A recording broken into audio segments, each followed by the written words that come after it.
हम सबसे पहले शुरुआत करेंगे सीआरपीसी से और हर सब्जेक्ट में करीब 15 से 20 इंपॉर्टेंट क्वेश्चंस हम लोगों ने समराइज किए हैं और कोशिश ये करेंगे कि उन सब्जेक्ट्स उन क्वेश्चंस पर जो इंपॉर्टेंट पॉइंट्स हैं उन क्वेश्चंस के वो आप लोगों तक पहुंचा दिए जाएं। बाकी की तैयारी आप बेयर एक्ट और बुक से कर सकते हैं। तो सीआरपीसी का थोड़ा सा मैं इंट्रोडक्शन दे देता हूँ। सबसे पहले कोई भी एक्ट जब हम स्टार्ट करते हैं तो उसका act number, date of enforcement, ये सब हम लोगों को पता होना चाहिए। तो सीआरपीसी का एक्ट नंबर 2 है और ये जो है 25 जनवरी 1974 यानी 25 जनवरी 1974 को बनकर तैयार हो गया था।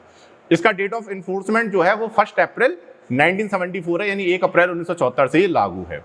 और इसका जो ऑब्जेक्ट है वो यही है, separation of executive from judiciary, यानी कार्यपालिका का न्यायपालिका से पृथक्करण। जैसा कि सर्वविदित है कि सीआरपीसी जो है 1974 में बनकर तैयार हुई और 1973 से ये स्टार्ट हुई थी बनना। इसलिए आपने जब सीआरपीसी का बेयर एक्ट या बुक देखा होगा तो उसमें जो इंडेक्स होता है उसमें सीआरपीसी 1973 लिखा हुआ होता है और उसका ऑब्जेक्ट यही होता है कि 1973 से बनना शुरू हुई थी और फाइनली 25 जनवरी यानी 25 जनवरी 1974 को ये बनकर तैयार हो गई थी और 1 अप्रैल 1974 को ये एनफोर्स हो गई थी। जो डेट ऑफ एनफोर्समेंट है उसको आसानी से याद किया जा सकता है। 1 अप्रैल फूल्स डे होता है और सीआरपीसी काफी कंफ्यूजिंग है, काफी बच्चों को भ्रमित करती है। तो इस ऑब्जेक्ट से आप इसको जो है याद रख सकते हैं, इस तरीके से आप इसको याद रख सकते हैं 1 अप्रैल 1974। और जैसा मैंने बताया इसका object separation of executive from judiciary यानी कार्यपालिका का न्यायपालिका से पृथक्करण। जो पुराना सीआरपीसी था वो 1898 वाला लागू था और वो 1973 तक चालू रहा। उसके बाद जो है वो रद्द कर दिया गया और नया सीआरपीसी लागू किया गया। तो इसके पीछे जो ऑब्जेक्ट था वो यही था कि पुराना सीआरपीसी जो था उसमें जो विधायिका, कार्यपालिका और न्यायपालिका, जो शक्तियां तीनों की जो सेपरेशन ऑफ पावर्स यानी शक्ति पृथक्करण का सिद्धांत हम पढ़ते हैं, जिसमें विधायिका, कार्यपालिका और न्यायपालिका की शक्तियों को विभाजित किया गया है। तो वहां पर कहीं ना कहीं पुराना जो सीआरपीसी था उसमें कार्यपालिका और न्यायपालिका की शक्तियां जो थी वो आपस में समाहित थी, यानी जो कार्यपालक मजिस्ट्रेट थे उनको बहुत सारी जुडिशियल पावर दे दी गई थी, जबकि कायदे से जो जुडिशियल पावर होनी चाहिए वो केवल जुडिशियल मजिस्ट्रेट में होनी चाहिए। तो बहुत सारी जुडिशियल पावर जो है एग्जीक्यूटिव मजिस्ट्रेट में भी दे दी गई थी। मैं आपको बता दूं कि जुडिशियल मजिस्ट्रेट अलग होते हैं और एग्जीक्यूटिव मजिस्ट्रेट अलग होते हैं। जो डीएम है, एसडीएम है, एडीएम है, ये कौन है? ये एग्जीक्यूटिव मजिस्ट्रेट है, कार्यपालक मजिस्ट्रेट, कार्यपालिका से संबंधित है। और जैसे जीएम फर्स्ट क्लास हो गए, सीजीएम हो गए, सेशन कोर्ट हो गया, ये क्या है? ये जुडिशियल यानी जुडिशियल मजिस्ट्रेट से कोरिलेट करते हैं। तो कहने का तात्पर्य है कि न्यायपालिका का काम न्यायपालिका का करे, कार्यपालिका का काम कार्यपालिका करे, लेकिन जो पुराना सीआरपीसी था उसमें कहीं ना कहीं जो जुडिशियल पावर्स थी वो काफी हद तक जो है एग्जीक्यूटिव मजिस्ट्रेट को दे दी गई थी। इसीलिए जो है नए सीआरपीसी का मुख्य उद्देश्य यही था कि कार्यपालिका को न्यायपालिका से पृथक रखा जाए और कार्यपालक मजिस्ट्रेट अपने क्षेत्र में रहते हुए कार्य करें, और काफी हद तक इस उद्देश्य को प्राप्त करने में हम लोग सफल रहे। लेकिन फिर भी वर्तमान सीआरपीसी को भी अगर हम देखें तो बहुत सारी ऐसी जुडिशियल पावर्स हैं जो कि एग्जीक्यूटिव मजिस्ट्रेट द्वारा फॉलो की जाती हैं। जैसे अगर हम सेक्शन 145 देखें, इमूवेबल प्रॉपर्टी के संबंध में जो डिस्प्यूट होते हैं उनको निर्धारित करने की पावर जो है वो एग्जीक्यूटिव मजिस्ट्रेट को ही है। पब्लिक न्यूसेंस से संबंधित डिस्प्यूट सेक्शन 133 की मैं बात कर रहा हूं, तो वो भी जो है एग्जीक्यूटिव मजिस्ट्रेट को है। और उसके अतिरिक्त अगर हम देखें तो और भी कई शक्तियां जो है सीआरपीसी में एग्जीक्यूटिव मजिस्ट्रेट को दे दी गई हैं। बहुत सारे उदाहरण हम लोगों के सामने हो सकते हैं। जैसे नॉर्मली जो कस्टडी होती है वो केवल जुडिशियल मजिस्ट्रेट के द्वारा दी जा सकती है, लेकिन अगर वहां पर जुडिशियल मजिस्ट्रेट अवेलेबल नहीं है तो 7 दिन तक का जो रिमांड है, जो कस्टडी है, वो एक एग्जीक्यूटिव मजिस्ट्रेट द्वारा दी जा सकती है। तो भले ही नया सीआरपीसी इस उद्देश्य से लागू किया गया था कि जो न्यायिक शक्तियां हैं वो न्यायिक मजिस्ट्रेट द्वारा ही जो है वहां पर समाहित की जाएं, लेकिन फिर भी जो है बहुत सारी न्यायिक शक्तियां ऐसी हैं जो कार्यपालक मजिस्ट्रेट द्वारा लागू की जाती हैं। तो काफी हद तक हम लोग सफल रहे, लेकिन पूरी तरीके से हम जो है कार्यपालिका को न्यायपालिका से पृथक नहीं कर पाए। तो ये तो इसके ऑब्जेक्ट की बात हुई। अब मैं इसके स्ट्रक्चर की बात करता हूं।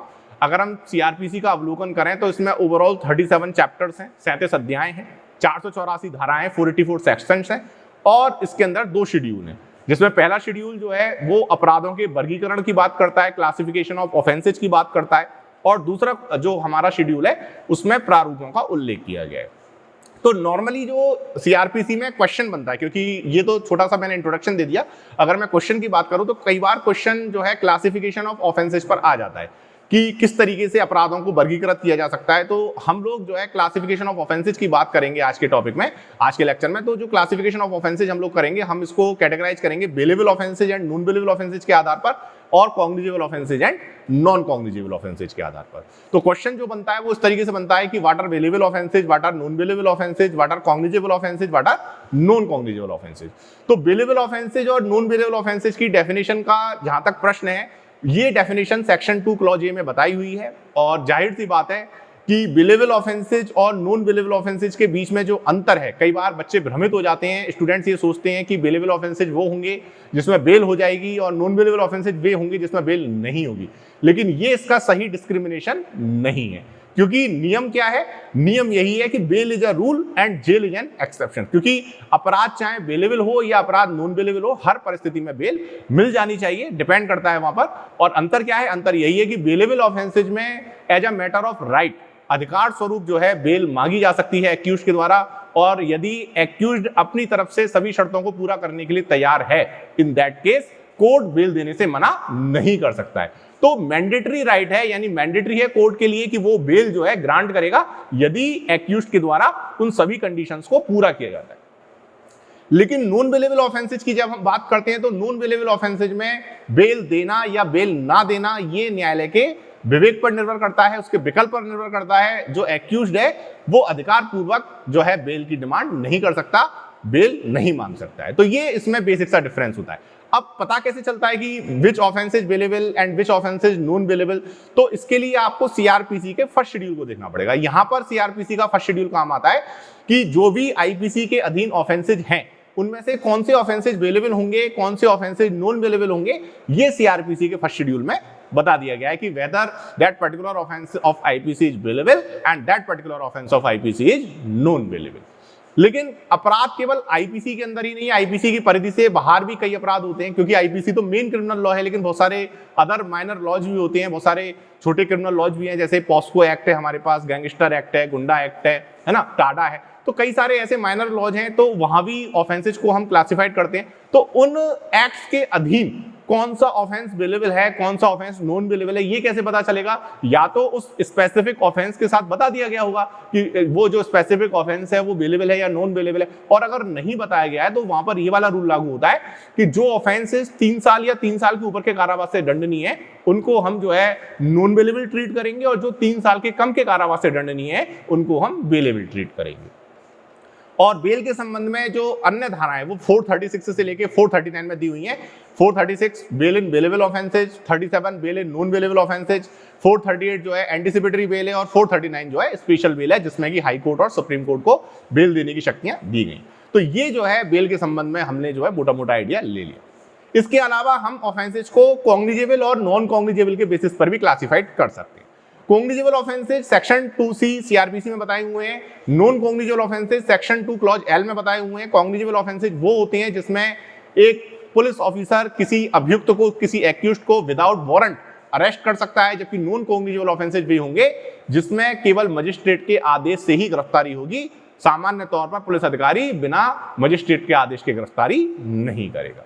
तो इस तरीके से हम जो है कॉग्निजेबल ऑफेंस और नॉन कॉग्निजेबल ऑफेंस में क्लासिफिकेशन कर सकते हैं। जो कॉग्निजेबल ऑफेंस होते हैं वो थोड़े से हार्ड होते हैं, यानी उसमें नॉर्मली अगर हम देखें तो गंभीर प्रकृति के होते हैं, और नॉन कॉग्निजेबल ऑफेंसेज जो होंगे वो साधारण प्रकृति के होंगे। लेकिन पनिशमेंट के आधार पर आप अपराध का निर्धारण करने की कोशिश ना करें। कई बार ऐसा होता है कि अपराध की जो सजा है वो 5 साल, 7 साल, 10 साल है, फिर भी अपराध नॉन कॉग्निजेबल होता है। और कई बार ऐसा होता है कि हो सकता है कि अपराध के लिए केवल 6 महीने या 1 साल की सजा दी गई हो, फिर भी अपराध कॉग्निजेबल हो।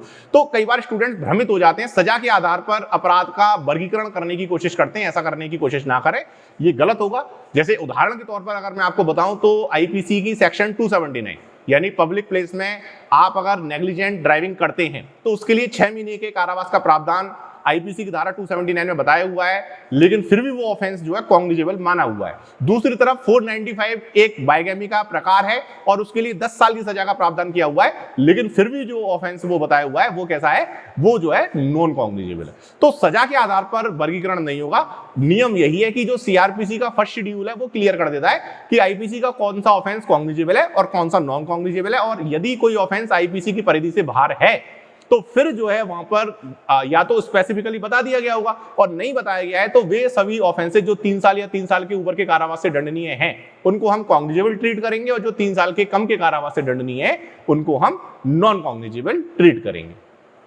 तो ये क्वेश्चन जो है एग्जाम में कई बार बन जाता है कि बेलेबल, नॉन बेलेबल, कॉग्निजेबल और नॉन कॉग्निजेबल ऑफेंसेज क्या होते हैं। तो ये आपको एक जनरल आइडिया इसमें हो गया। और सीआरपीसी पढ़ने का सबसे सही तरीका यही है कि आप सबसे पहले इसका इंडेक्स तैयार करें, चार्ट जो है इसका बनाएं। एक छोटा सा चार्ट जो है मैं अपने कोशिश और नेक्स्ट लेक्चर में मैं बना दूंगा, उसमें मतलब सीआरपीसी प्रैक्टिकली वर्क कैसे करता है। चार्ट का मतलब क्या है, जैसे कोई ऑफेंस हुआ, मैं ओरली इसको बता देता हूं।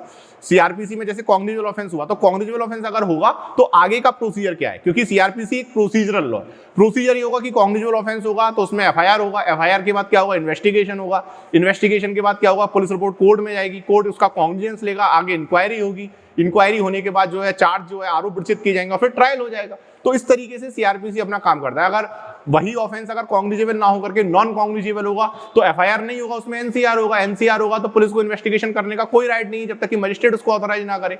सीधा मामला कोर्ट में चला जाएगा, कोर्ट उसका कॉग्निजेंस लेगा, उसके बाद जो है कॉग्निजेंस लेने के बाद इंक्वायरी होगी, आरोप विचित किए जाएंगे और ट्रायल हो जाएगा। तो इस तरीके से सीआरपीसी जो है काम करता है।